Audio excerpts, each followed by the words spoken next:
e por longo prazo, né? Como é que você consegue enxergar as coisas diferentes? Na hora que a gente pega ali os 4 fundadores ali da Localiza, eles sempre iam criando opcionalidades no negócio. Então ele tava ali em cima e tava sempre procurando um negócio novo, uma oportunidade nova, e era por isso que a gente conseguia ver ali que a empresa tava sempre com um crescimento muito consistente e acima das expectativas do mercado. Ele passou 20 anos estudando empresas para descobrir quais vão multiplicar de valor. Começou quando quase ninguém acreditava na Bolsa Brasileira. Em 2016, fundou a Kiron Capital, do zero. Hoje já é mais de R$1 bilhão na Bolsa. Comprou ações da Localiza há mais de 15 anos e elas já subiram 3.000% desde então. Ele é Francisco.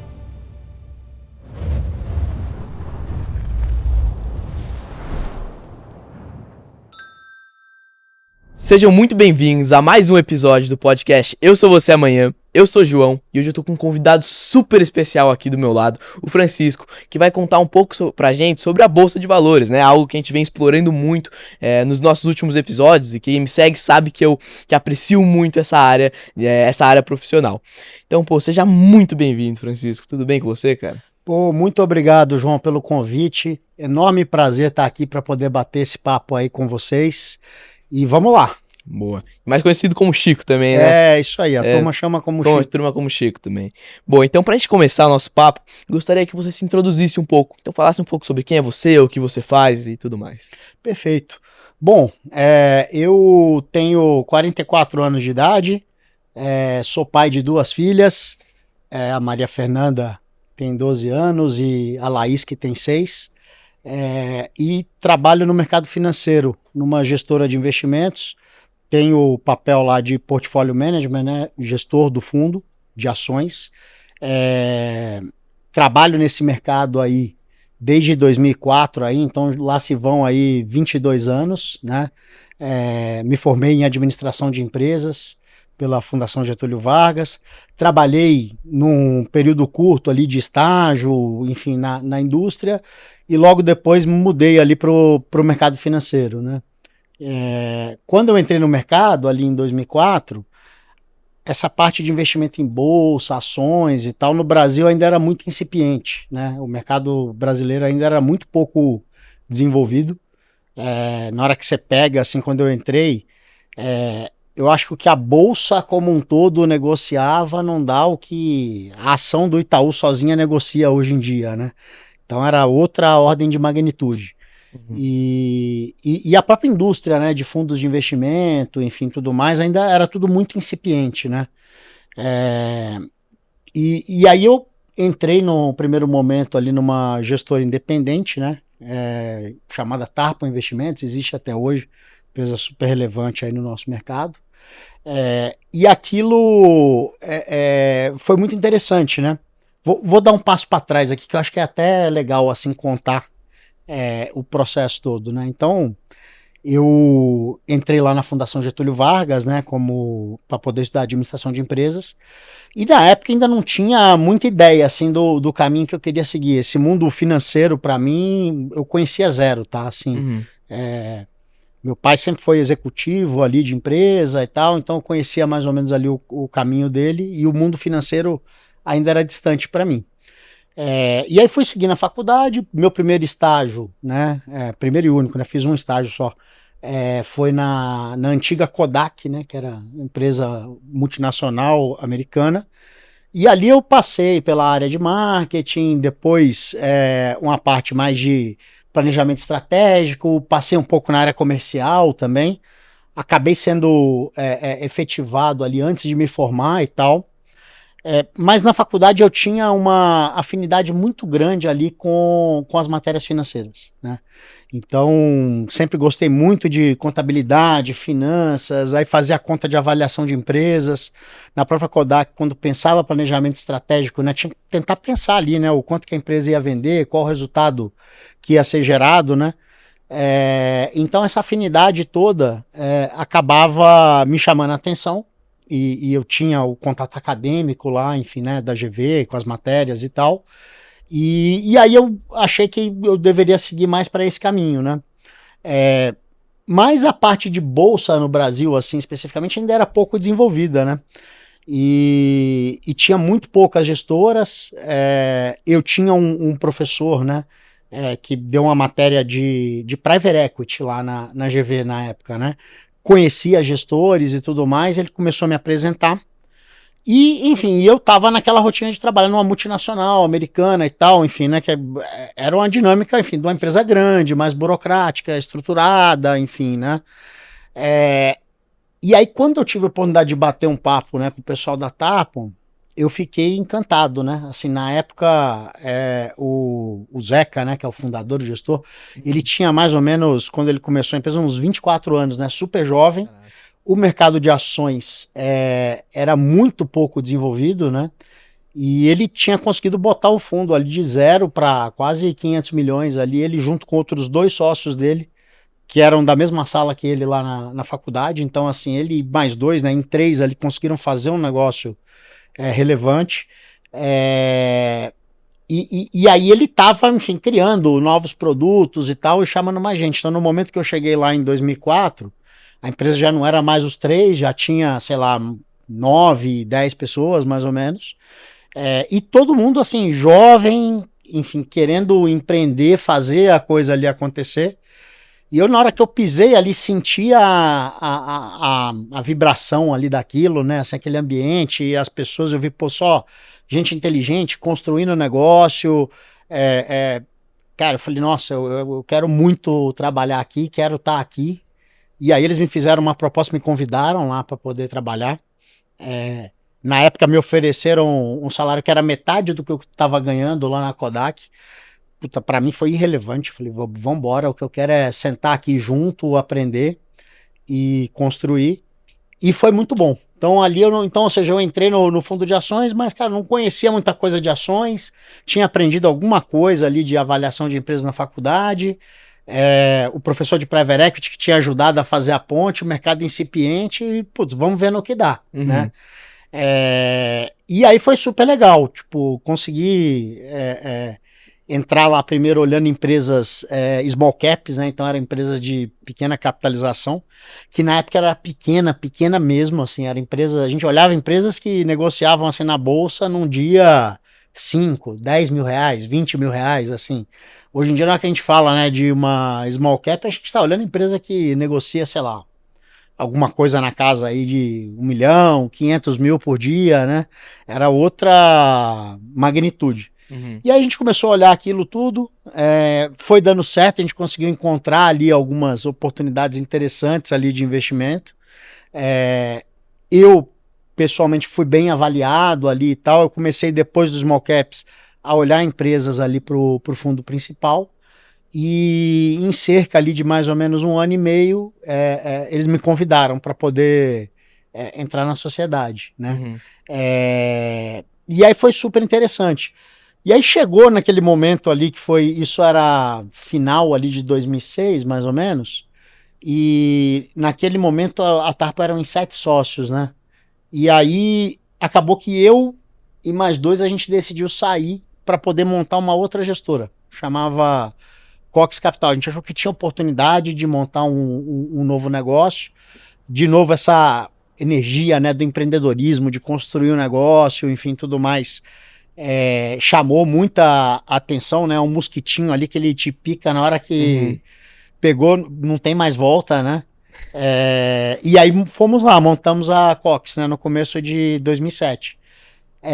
A Cox, ela teve um bom sucesso ali no início dela, então assim, era um período que a Bolsa brasileira estava muito boa, muito forte, né? Esse período todo aí, né, que eu comentei, né, do que eu entrei ali de 2005 até 2008 ali, foi um período muito favorável, assim, né, do mercado. O mercado de capitais brasileiro se desenvolveu muito, né? Uhum. Então você teve uma série de empresas novas sendo listadas. O Brasil era um mercado, assim, que estava completamente fora do radar do mercado financeiro global como um todo, né? E ele passou a atrair muito capital. Então, enfim, a gente começou a ver a bolsa andando, o próprio dólar caindo.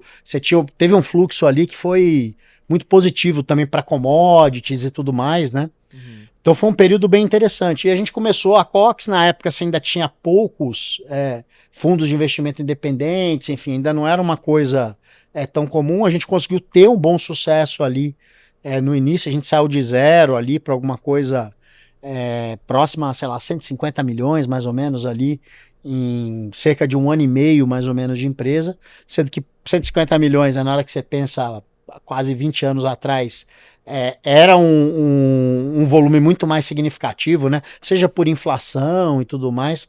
E até na época, né, na hora que você olha assim, a indústria, né, a regulação de um fundo, de uma gestora e tal, era tudo muito mais simples, né? Então você tinha um custo efetivo para poder colocar aquele negócio de pé que era mais baixo. Uhum. E aí veio a crise do Lehman Brothers, né? Então em 2008 acontece lá o evento lá do subprime lá nos Estados Unidos. E aí aquilo foi uma pancada, porque realmente assim, você teve um momento onde criou-se dúvidas sobre a economia americana, né? Assim, no mundo. E aí isso acabou trazendo a reboque também, enfim, Europa, o mundo desenvolvido como um todo, né? E aí foi uma pancada, assim, coisa de, sei lá, 2 meses mais ou menos, eu acho que a gente viu a bolsa cair ali, sei lá, 60 e poucos por cento, sabe? Foi muito relevante. E pra gente que tava com um negócio ali recém-construído, mas ainda não tão bem reforçado, né? Foi uma pancada forte, né? Porque você imagina, né? A cota do fundo caiu parecido com a bolsa ali, os 60%. Aí a gente teve um volume grande de investidores que resgataram do fundo também. Então, assim, na prática a gente tava ali, sei lá, com mais ou menos uns 160 milhões em coisa de, sei lá, 3, 4 meses, já voltado para uns 40 mais ou menos, né? Então foi uma pancada significativa. Uhum. E naquele momento você não tinha muita visibilidade, assim, de recuperação. Você fala, cara, puta, como é que vamos sair dessa, entendeu? Assim, era um problema grande ali a ser resolvido, tanto que toda a parte, assim, macroeconômica lá dos Estados Unidos, né, assim, o processo de, chama QE, né, Quantitative Easing, enfim, tudo mais, foram meio que inovações, né, para poder sair desse processo lá na economia americana.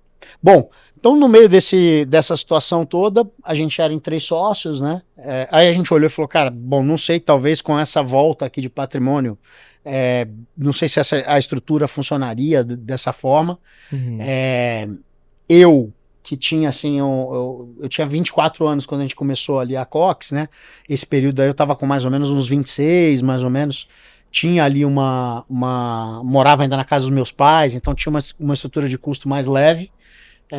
Mas, assim, meio que todo o dinheiro ali que eu tinha conseguido juntar nesse período todo aí de Tarpon, mais Cox e tudo mais, eu voltei para trás, assim, 95%, entendeu? Assim, porque foi a queda do fundo, mais as ações da empresa que eu tinha comprado, né, da participação. Mas, enfim, mas a gente acabou tendo uma decisão ali de que precisava reestruturar ali o negócio, então eu acabei saindo. Teve mais um outro sócio fundador, saiu também. A empresa continuou com um dos 3 sócios, o Rodrigo. Ele construiu uma história de sucesso depois, que foi super interessante.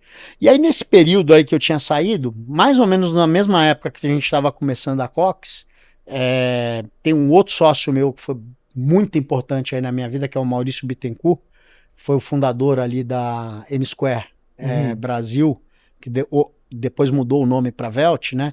Ele estava começando também a gestora mais ou menos no mesmo período. Ele começou ali uns 8, 9 meses depois da gente. E a gente já se conhecia, tinha uma afinidade muito grande ali de como investir o capital, o perfil de empresa que a gente gostava, né? E aí, no momento em que eu saí ali, decidi sair da Cox, enfim, né, nesse processo aí, eu comecei a conversar lá com o Maurício, e aí ele me convidou para poder ir lá para a M-Square. E aí eu fui para lá em 2009 mesmo. Nesse período aí, ainda estava um período assim muito depreciado de mercado, né? Por conta dessa questão lá da crise. O Maurício especificamente tinha ali um investidor que, enfim, já conhecia ele há muitos anos e que resolveu fazer um aporte relevante no fundo nesse momento ali de baixa. E aí, na hora que a gente pega ali 2009, ali na hora que você começa mais ou menos na metade do ano, você começa a ter um pouco mais de visibilidade, que as coisas iam começar a se engrenar, né? Então, assim, nos Estados Unidos teve uma recuperação mais lenta no processo, mas o Brasil, que estava muito exposto a commodities, emergentes, enfim, tudo mais, ele acabou se beneficiando, né? A China colocou muito estímulo também na economia nesse período, isso foi muito bom para commodities, etc. Mas resumindo, 2009 acabou sendo um baita ano, né? Assim, então foi um ano assim para fundo subir mais de 100%, muito mais do que recuperar a queda que tinha tido antes. E eu, enfim, entrei lá na M-Square. Num primeiro momento não era sócio, e aí no final de 2009 fui convidado a entrar na sociedade. E aí depois eu passei lá de 2009 até 2016. Então eu fiquei lá 8 anos e meio. Comecei como um sócio pequeno lá em 2009. Aos poucos fui construindo a minha participação. Saí da empresa no final ali de 2016 como segundo sócio mais sênior lá da M-Square Brasil, né? Na época que depois mudou o nome aí para Velt, né?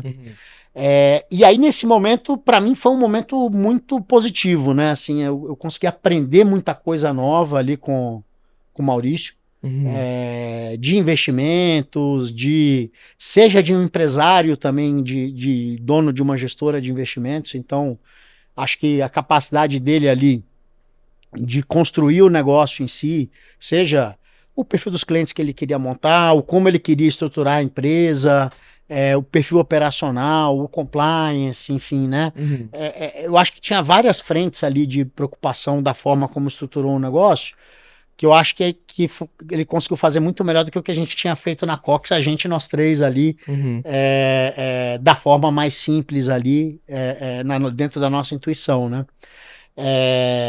E o processo de investimento em si dele acabou sendo muito positivo nesse período. Então acabou sendo um período bem razoável assim para o mercado brasileiro, mas para o fundo em si, M-Square, né, na época foi excelente. A gente conseguiu acertar muitas histórias ali, mesmo em alguns momentos ali que o mercado estava bastante desafiador. E isso acabou ajudando a gente a construir a reputação, enfim, a crescer o negócio. Quando eu entrei, o fundo devia ter alguma coisa como uns 150 milhões. Quando eu saí, estava perto de 5 bi, mais ou menos. Então, assim, teve uma evolução bem positiva. Então, para mim, foi um período muito importante, assim, de aprendizado, de crescimento, onde eu consegui também construir um patrimônio importante. E tudo isso me criou as condições para aí depois fazer empreender novamente na Kiron, né? Começar um novo negócio, que sempre foi a minha vontade, né? Enfim, desde lá de trás, mas aí de uma forma muito mais estruturada. Sim. Já tendo uma experiência mais longa no mercado, já tendo a possibilidade de construir uma reputação, de entender melhor ali alguns aspectos importantes da gestão desse negócio, e tendo também um patrimônio pessoal que conseguia segurar ali se o mercado, enfim, passasse por um período muito difícil e que, enfim, a gente não tivesse que ficar pelo caminho, né? Porque, enfim, a situação da Cox foi uma situação que, eventualmente, se eu já tivesse um patrimônio maior, enfim, tudo mais, eventualmente, talvez eu poderia ter insistido um pouco mais, entendeu? Sim. Então, esse momento, ele foi muito importante, entendeu? Boa. E aí ali a gente começa a história da Kiron, enfim, que é hoje a empresa, enfim, que eu sou lá o portfólio manager, fundador, e aí a gente está aí no mercado aí há aproximadamente aí 10 anos, né? Vamos fazer aí dia 7 de setembro agora, o fundo completa 10 anos aí de história. Caraca, é tempo de história, hein? Tempo de investimento. Pô, e eu vejo que a maioria das pessoas que começam a investir na bolsa de valores, elas perdem o dinheiro dela por X razão, porque fizeram alguma análise errada, ou porque tomaram a decisão errada no momento errado. E você faz isso há 20 anos. Por que você deu certo e muitas pessoas em volta que tentam fazer o mesmo, tentam replicar, às vezes não conseguem? Eu acho que o mercado de ações, ele é bastante desafiador, assim, né? Eu acho que, de um lado, né, você tem a questão psicológica, né, que é o seu estômago, o seu perfil, a sua tolerância à volatilidade, a conseguir ver, eventualmente, assim, situações onde você não tem uma mudança relevante de fundamento, mas tem uma mudança relevante no preço, né? E E a bolsa é isso, né? Você tem aquela marcação a mercado diária, todo dia o mercado está dizendo quanto vale os seus ativos, né? E aí na hora que você pega, assim, sei lá, vou tentar fazer um paralelo, né? Assim, pensa que você, sei lá, você comprou um apartamento, enfim, um condomínio relativamente novo aí, você, enfim, vamos dizer, o prédio tem 100 apartamentos, você comprou um ali, né? E você sabe quanto você pagou, pô, você gosta ali da vizinhança, você acha que a vista ali é interessante, o bairro, enfim, você tem várias razões ali de fundamentos do porquê que você acha que aquele apartamento é legal e vale o preço ali que você pagou, né? De repente você tem uma situação ali, enfim, vamos dizer que você pagou 1 milhão ali no apartamento, né? De repente, sei lá, você tem um vizinho seu que vendeu o apartamento dele por 700 mil. Isso significa que o seu vale 700 mil imediatamente ou não? Imagina, né? Você tem um condomínio de 100 apartamentos, aí tem um cara que, pela razão XYZ, seja porque ele está apertado, porque ele viu outro negócio para fazer, porque que ele acha que aquilo vale menos, enfim, etc. Pô, ele vendeu. A maioria das pessoas não marca isso a mercado e fala, ó, agora então o meu vale 700 mil. Mas se esse apartamento, né, se esse prédio tivesse listado na bolsa, ele ia ter sempre o último preço do último negócio, é o que ele diz, o que tudo vale, entendeu? Assim, dessa marcação. E, enfim, você pode ter razões de mudança de preço que talvez tenha afeto fundamento, né? Vamos dizer assim, você tá vendo lá, você gosta do apartamento, você gosta da vizinhança, você gosta da vista, pô, de repente, sei lá, começa a ter uma favela ali do lado. Aí, pô, cara, talvez a vizinhança, ela piorou um pouco ali. De repente, você gosta da vista e, cara, pô, vão construir um prédio de 100 andares ali em frente. Então, aí, cara, aí os fundamentos estão mudando. Então, talvez você vender a 700 mil, puta, vende logo que tá valendo a pena, porque isso aqui vai valer 500, entendeu? Mas você tem situações onde, eventualmente, cara, a vista é a mesma, a vizinhança é a mesma, tá tudo igual e, cara, tem o vizinho que eventualmente está disposto a vender a menos, ou eventualmente um outro conseguiu, comprou muito mais caro, entendeu? Assim, mas você não fica fazendo essa marcação, entendeu? Então, saber fazer essa distinção de preço, fundamento e você conseguir ter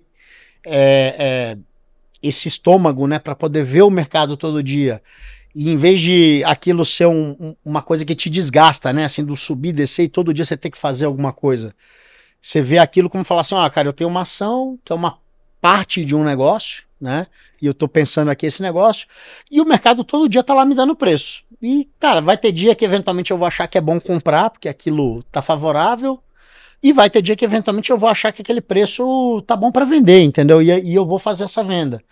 Então, o conseguir enxergar isso e separar essa questão do preço, o fundamento, a movimentação da ação, eu acho que esse é um grande desafio aí para a maioria das pessoas, entendeu? Então, assim, eu acho que esse é um ponto fundamental. Sim. E outro ponto que é muito importante às vezes também você conseguir distinguir na hora que os fundamentos mudam, entendeu? Então, porque às vezes assim, um erro também que é comum é você falar assim, não mudou nada, então deixa lá, a ação tá caindo, tá tudo acontecendo, e na verdade na hora que você vai ver os fundamentos realmente estão diferentes e aquela era uma situação que você deveria de fato ter vendido, né? Então você conseguir acompanhar isso e saber fazer essa distinção, eu acho que ela é muito importante, entendeu? E pô, acho que assim, todo mundo conhece, sabe que a bolsa é algo de longo prazo. Então as pessoas sabem isso na teoria. Mas quando você vai colocar isso na prática, dificilmente as pessoas têm estômago pra aguentar a volatilidade, aguentar as altas, aguentar as baixas principalmente, né? Então eu queria saber como que você treinou sua cabeça pra fazer esse processo não fácil, mas possível.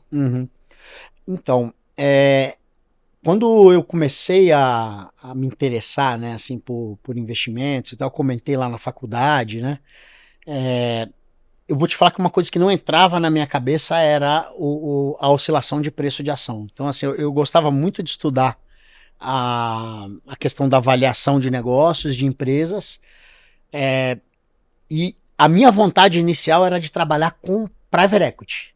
Porque aí eu olhava e falava, cara, ó, eu vou fazer aqui a avaliação da empresa, vou pensar aqui esses fundamentos, e aí, cara, a gente vai comprar isso aqui e vamos trabalhar e, sei lá, daqui a 5, 8, 10 anos a gente vai vender e vamos apurar esse retorno. E você não tem essa marcação, né? Então, isso me chamava mais atenção. E aí, quando eu entrei lá na Tarpon, foi um lugar que tinha uma visão assim, falou assim, ó, cara, a gente tem uma mentalidade parecida com essa do Private Equity, então assim, a gente quer comprar as posições e pensar teses de longo prazo, mas o veículo que a gente faz é pela Bolsa. Então, na Bolsa, a gente consegue encontrar empresas em que você vai fazer esse valuation ali, vai encontrar uma oportunidade boa ali de alocar o capital, e a gente vai alocar olhando com uma cabeça de longo prazo e vamos tentar usar essas oscilações de preço a nosso favor. No momento que, eventualmente, esse preço deslocar para cima, fora do lugar, a gente realiza esse investimento. Aí eu falei, pô, legal, interessante. Eu não sei exatamente o que vai determinar, né, se a ação sobe, cai, mas eu consegui entender ali um certo framework para poder investir.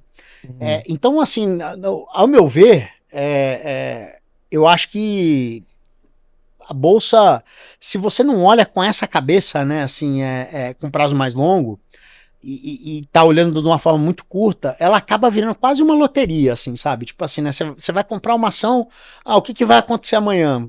Cara, vai subir ou vai cair? Cara, sei lá, tipo, cara ou coroa, assim, joga ali a moeda para cima ou para baixo, entendeu? Adivinhar. Agora, na hora que você olha assim com uma visão mais de longo prazo e pensa nos fundamentos do negócio, tem várias situações onde você consegue ver o que a gente chama de risco-retorno assimétrico. Então, você olha ali para uma empresa,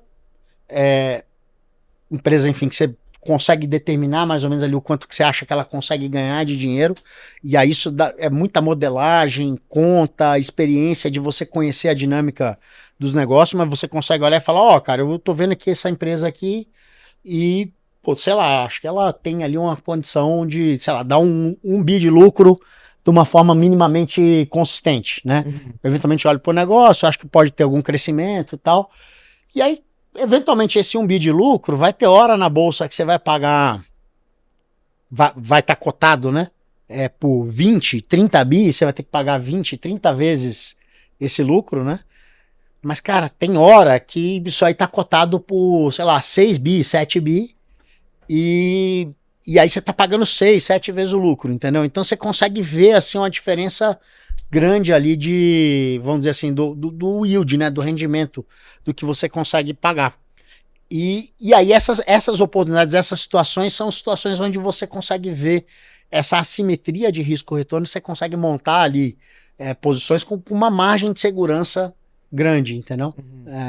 Que acho que é até um pouco o momento que a gente está vivendo hoje de bolsa no Brasil, tá? Assim, você pega, assim, por exemplo, um banco tipo o Itaú, né? Nossa, é super consistente, né? Imagina, tá aí há quase meio século, né? Sobreviveu ao Brasil da década de 80, hiperinflação, enfim, tudo, né? E o banco é super consistente, né? E tá lá, um retorno em cima do patrimônio líquido do banco ali, acima de 20%, enfim, praticamente todos os anos aí que a gente consegue ver da história. E aí você pega hoje, né, assim, nas nossas contas, né, te vê lá o Itaú e, cara, a gente tá pagando isso aí 7 vezes e meio o lucro dele, né. O Itaú é um banco que, enfim, a gente já viu negociar a 10, 11, 12, né. Você compra ele no preço atual, no dividendo ele vai te dar já mais de 10%, entendeu? E você ainda fica com todo o crescimento ali do lucro do banco, entendeu? Assim, imagina, um banco que tá crescendo, rodando num retorno patrimonial ali acima de 20%, né? E o lucro cresce, sei lá, 10% ao ano, ele te paga mais 10 aí de dividendo, né? Então você soma tudo, você vai compondo aquilo a 20% ao ano. Você carrega isso aí por 10 anos, né? Uma composição de retorno de 20 e poucos por cento ao ano, por exemplo, 23% ao ano em 10 anos, você multiplica por 10 o dinheiro que você colocou. A conta é exponencial, né? Assim, se você pegar 20 vezes 10, parecia que seria 200%, você teria que multiplicar por 3, mas nesse ano você ganhou 100, aí no outro você ganhou 120, aí no outro você já está ganhando 144. Na hora que você faz essa conta, a composição do patrimônio ela é exponencial, entendeu? Então esse jogo, na hora que você tem alguma coisa ali que está rendendo bem, né, e que você tem ali a consistência, ele joga muito a favor do longo prazo, entendeu? Que é o efeito que a gente chama do compounding, entendeu? Juros compostos. Pô, é muito legal. E, pô, falando em investimento de longo prazo, queria citar a Localiza, né? Que faz mais ou menos mais de 15 anos que vocês estão investindo nela. Já gerou um retorno para vocês de aproximadamente mais 3.000%, né? Eu diria. Então eu queria saber quais que são os dados, quais que são os... Sabe, pô, eu olho para cá, eu tô vendo, essa empresa vai crescer. Sabe, antes da maioria das pessoas, do povo ver que ela vai crescer, quais que são os dados principais que você olha pro valor dela e fala, olha, esse valor vai se multiplicar? Não, bom, é uma empresa, para mim, assim, foi super importante aí. É uma posição hoje ainda super relevante aí no fundo. A gente acha que no momento atual aí, nesses R$40 aí que tá a ação, hoje veio até um pouquinho abaixo. Parece esse múltiplo, né, assim, muito convidativo, né? Então, é uma empresa aí que deve estar valendo pouco menos aí de 40 bi, né, na bolsa. A gente entende aí que ela tem toda a condição aí de lucrar acima de 4 bi esse ano, por volta de 5 ano que vem, né? O último trimestre, né? Primeiro trimestre de 26, foi o primeiro ano em um trimestre que ela fez 1 bilhão de lucro, né? Então a conta nem é tão difícil, né? Para você poder chegar nesse 4 bi e meio, 5, enfim. Mas aí contando um pouco do histórico do investimento, que eu acho que é interessante aí para sua pergunta, né? Então a Localiza é uma empresa que eu comecei a estudar ela lá em 2005, no IPO. Eu achei, assim, vários aspectos qualitativos ali bem interessantes. Então, assim, era um negócio que mostrava ali um crescimento histórico já, na hora que você olhava para trás, bastante forte, né? Negócio de aluguel de carros no Brasil era muito pouco penetrado na época. Acho que ainda hoje ainda tem uma oportunidade grande, mas é diferente. E aí na hora que a gente fazia todas as contas, né, a parte quantitativa, né, assim, de planilha mesmo, assim, de Localiza, era muito bom. Então era um negócio que conseguia gerar um retorno no capital ali na casa de 30% mais ou menos ao ano. Ela estava mostrando ali um crescimento acima de 20%, nesse período ali pré-IPO. Então você olhava, assim, via um negócio que tinha uma cara bem interessante. Só que o preço me parecia muito elevado. Então, assim, na hora que a gente olhava essa questão do múltiplo, que eu estava te falando do Itaú agora, 7 vezes e meia, a própria Localiza, que está uns 9, nessa época ali pós-IPO da Localiza, ela negociava uma coisa como 30 vezes, entendeu? Então ela foi uma empresa que eu fui acompanhando de perto muito tempo, mas eu sempre tinha algum receio com preço, tá? E aí no momento lá da crise de 2008, lá que eu comentei um pouco antes aqui, eu me lembro que na época, né, a ação teve vários splits, né, então assim, não é comparável com o preço de hoje, mas eu me lembro que na época, a ação da Localiza estava mais ou menos assim, uns R$25 antes da crise, e aí na hora que veio a pancada mesmo ali, foi quando o Lehman quebrou, enfim, tudo mais, a ação da Localiza chegou a R$5. Então, assim, foi uma queda de uns 80%, mais ou menos. E aí, naquele momento, tinha um receio muito grande, assim, porque ela era uma empresa ainda pouco conhecida no mercado de capitais, né? Tinha feito IPO em 2005, ali era 2008. E ela tinha ali tinha a parte de dívida dela, ela tinha alguma alavancagem. Não era muito alavancado, mas tinha alavancagem. E na época ela tinha uma política de não rodar com um nível de caixa muito alto, né? Porque pensa assim, você toma uma dívida no mercado, a CDI mais, sei lá, 2%, 3%, aí você pega seu caixa, se você não alocar esse dinheiro no negócio, deixar no caixa, o caixa geralmente vai render CDI só, né? Um pouquinho menos. Então o dinheiro que você toma e que você deixa parado no caixa, você meio que paga um prêmiozinho ali para você poder ter ele, né? E aí, nesse momento aí enfim, que o mercado estava muito fechado, né? Assim, você tinha ninguém queria comprar debênture de empresa, né? Financiamento. Então, criou-se, assim, uma dúvida muito grande se a Localiza ia conseguir pagar o vencimento de curto prazo ali da dívida dela, né? E o modelo de negócio dela sempre foi o quê? Ela falou, cara, se eu precisar reduzir o tamanho do meu negócio, eu vendo os carros, e aí com o dinheiro que eu vendo os carros, eu consigo pagar a dívida e, enfim, eu consigo equilibrar o balanço, né? Até porque a dívida dela sempre foi, assim, metade do valor da frota, às vezes um pouco menos, né? Então ela sempre foi muito conservadora nesse sentido. E aí, dito e feito, a ação caiu de 25 para R$ 5, né? Você tinha essa dúvida ali do que ia acontecer. Eu, nesse período, já estava muito próximo ali da empresa, enfim, e a gente conseguia acompanhar o que estava acontecendo. E aí a gente achou que era um momento ali que a gente falou de risco-retorno muito assimétrico, né? Sim. Então o preço mudou totalmente, a empresa negociava a 30 vezes o lucro, passou a negociar, sei lá, 7, 8 vezes, enfim, né? Patamar ali muito atrativo.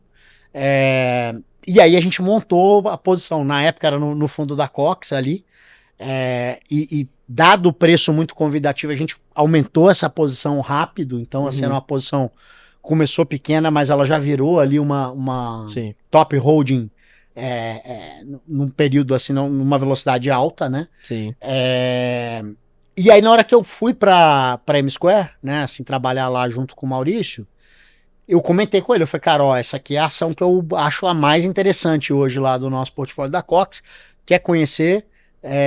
Apresentei o caso para ele, aí levei ele para poder conhecer o Salim, né, que era na época o CEO e um dos fundadores, com quem a gente já tinha uma proximidade, e putz, ele gostou bastante do caso também, virou uma core position lá da M-Square, e enfim, e aí essa foi uma ação aí que andou muito bem ali em 2009, 10, 11, 12, porque foi uma empresa que a tese foi muito boa ali do ponto de vista, né, do crescimento, do que estava acontecendo, e a gente conseguiu entrar num período ali com uma margem de segurança bastante atrativa, né?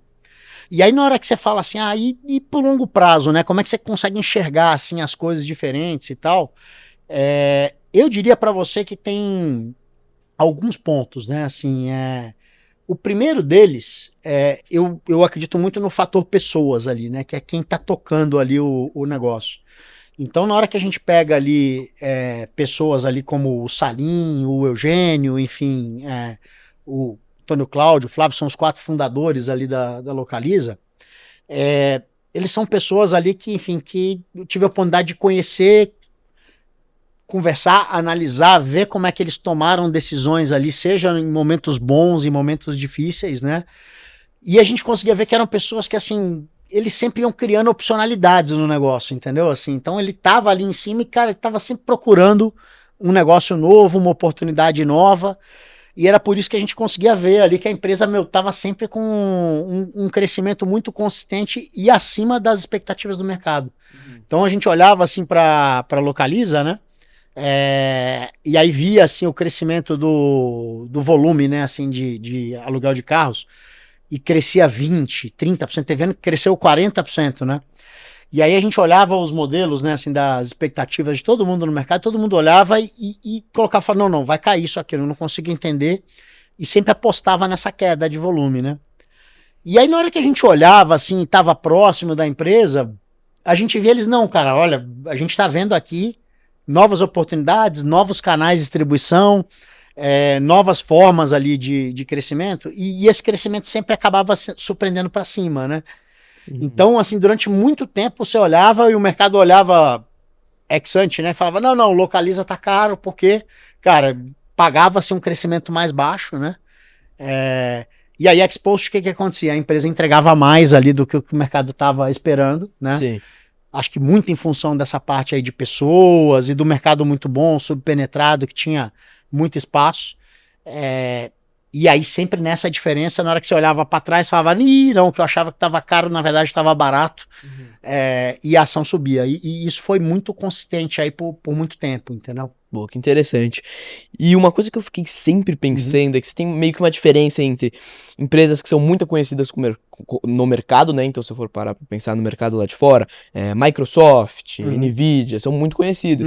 Mas se for parar pra pensar, tem o outro lado que são empresas menores, poucas pessoas conhecem, mas elas podem ser muito alavancadas, então elas podem crescer muito, muito rápido, Sim. sabe?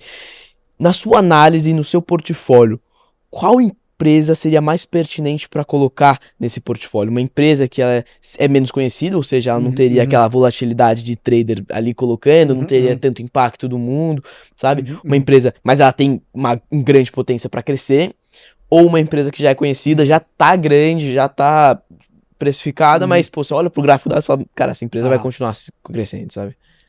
Eu acho que um portfólio bem construído, ele é bom ter um pouco de cada coisa, entendeu? Então, assim, eu acho que na hora que eu olho, assim, pro nosso portfólio, né, na Kiron, a gente acaba tendo um misto dessas coisas. Então, mencionei aqui, por exemplo, o Itaú, né, essa empresa imensa, super consolidada, mas que na hora que eu olho pro momento atual e vejo o preço que tá, putz, eu acho uma baita oportunidade de investimento. Apesar de ser super conhecido, todo mundo vê, enfim, então assim, né, se o mercado fosse 100% eficiente, talvez não deveria ser uma oportunidade do Itaú, né? O preço deveria estar mais fechado, mas por diversas razões você tem essas oscilações, né? Assim como, cara, a gente tem empresas menores, menos conhecidas, menos líquidas na carteira, né? Então, assim, eu vou dar um exemplo assim de uma empresa que foi muito positiva também, assim, foi uma empresa que a gente ganhou um bom dinheiro aí desde o começo do fundo da Kiron, que é a Mills. É uma empresa de aluguel de equipamentos, né? Ela faz aluguel aí de plataformas aéreas, faz aluguel de linha amarela, enfim, etc. Foi uma empresa aí que quando a gente começou o fundo, né, a ação, ela devia ela estava numa situação que precisava de um aumento de capital, né? Ela tinha se alavancado mais do que devia antes. Teve uma troca ali de management, né? Entrou um CEO novo, que é a pessoa que toca até hoje lá, fez um trabalho brilhante aí nos últimos 10 anos, mas foi uma ação ali que a gente conseguiu comprar na época, eu acho que, se não me engano, era R$1,20, R$1,30, né? E aí a gente acabou de ter o fechamento de capital dela, então veio uma empresa estrangeira e comprou a Mills. Isso aconteceu aí há, sei lá, 2 semanas atrás. E aí o preço que eles estão pagando ali na Mills foi por volta aí aproximadamente de R$16. Então, assim, foi um investimento que só o preço da ação a gente fez mais de 10 vezes, 11 vezes mais ou menos aí em 10 anos. E ainda tem os dividendos. Então, na verdade, o investimento todo somado ainda foi melhor do que isso. Então, assim, essa era uma empresa que estava na carteira e que era menos conhecida, e que foi um investimento excelente também, entendeu? Então eu diria para você que eu acho que é bom ter um pouco de tudo, entendeu? Sim. Assim, mas a gente sempre tem que olhar onde está a assimetria. Tá. Então vai ter momentos de mercado que, cara, o mercado está muito focado ali nas empresas grandes, mais consolidadas e tal. E aí, eventualmente, essas empresas vão estar um pouco mais caras e você vai ter essas empresas menores ali que vão estar mais descoladas e essa oportunidade, a assimetria está mais nas menores. Então, é bom a gente ter a flexibilidade, ter um pouco de tudo, mas a gente migra mais para esse perfil de empresa. Tem momentos de mercado que às vezes está tudo batido e que, cara, na empresa grande, consolidada, você já consegue ver um múltiplo muito atrativo, entendeu? Aí, às vezes, você olha e fala, cara, eu não preciso, às vezes, de correr esse risco a mais aí que eu posso ter numa empresa menor, enfim. Então, eu acho que tem que ter um modelo mental que você tem que ter essa flexibilidade para você poder alocar nas duas coisas. E eu acho que, assim, ter essa curiosidade de ir atrás e buscar nomes ali que estão fora do radar e tal, etc., é super saudável no nosso mercado. Enfim, foi onde eu comecei, né, no meu trabalho nisso e estimulo muito, mas muitas vezes você está nessa curiosidade procurando coisa, mas tem muita coisa que está muito barato, mas são coisas ruins, entendeu? Então você tem que conseguir distinguir isso muito bem, né? Assim, né? Na hora que você olha e fala, cara, pô, o Itaú foi à toa? Não, foi cara, porque ele conseguiu ser muito bom ao longo de muitos anos, e aí ele conseguiu se diferenciar em relação a vários outros bancos menores e tal, que eventualmente ficaram pelo caminho, que foram vendidos, ou às vezes estão aí, tem um tamanho muito menor, né?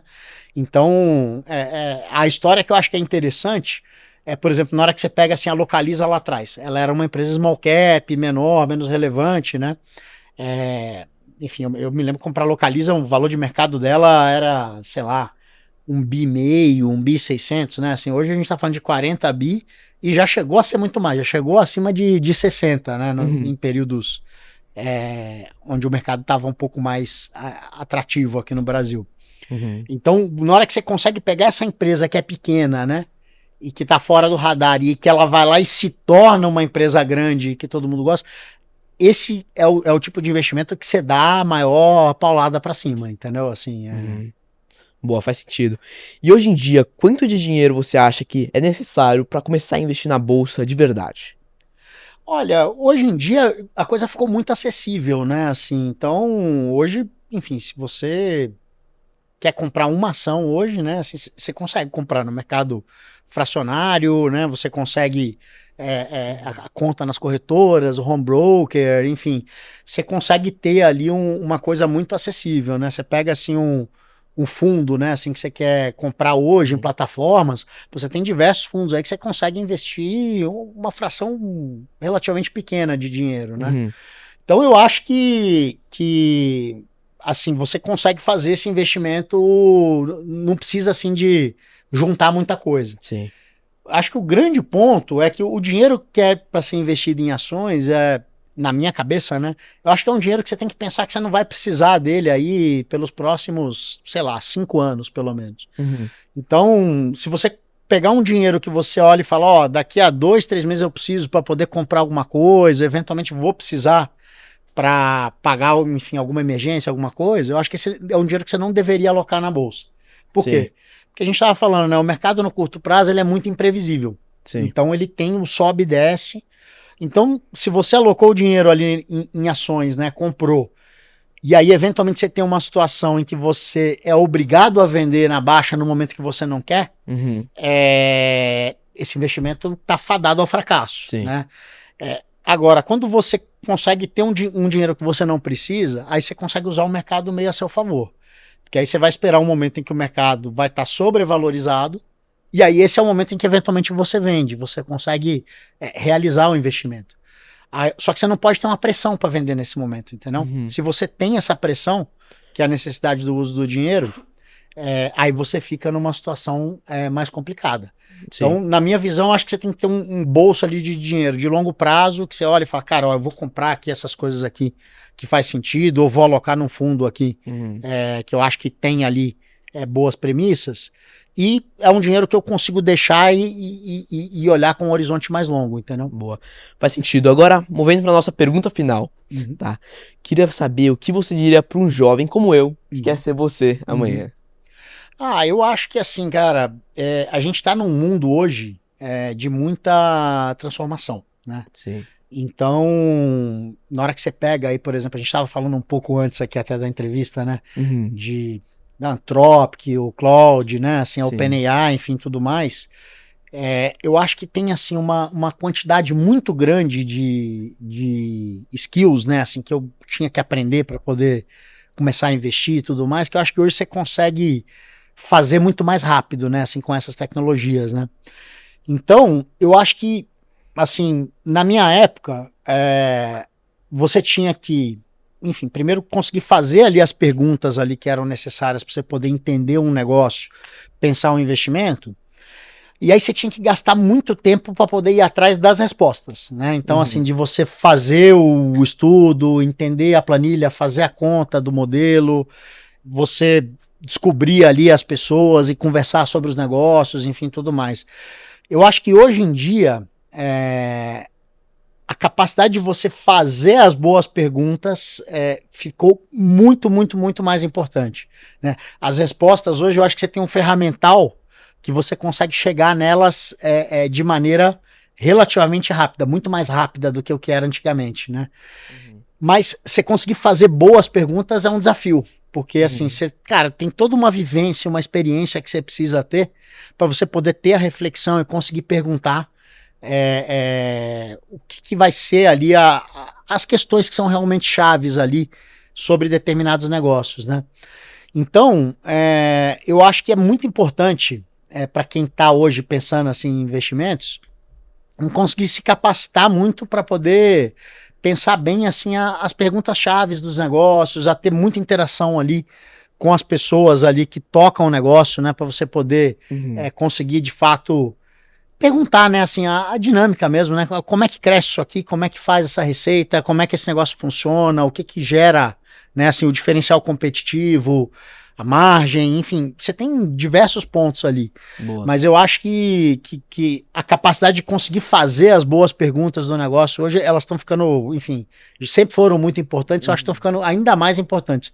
Porque correr atrás das respostas hoje, a tecnologia ajuda muito, entendeu? Boa. Muito obrigado, Chico. Foi um prazer ter você aqui, cara. Prazer em estar aqui também, João. Obrigadão, Muito viu? obrigado pelo convite. Obrigado.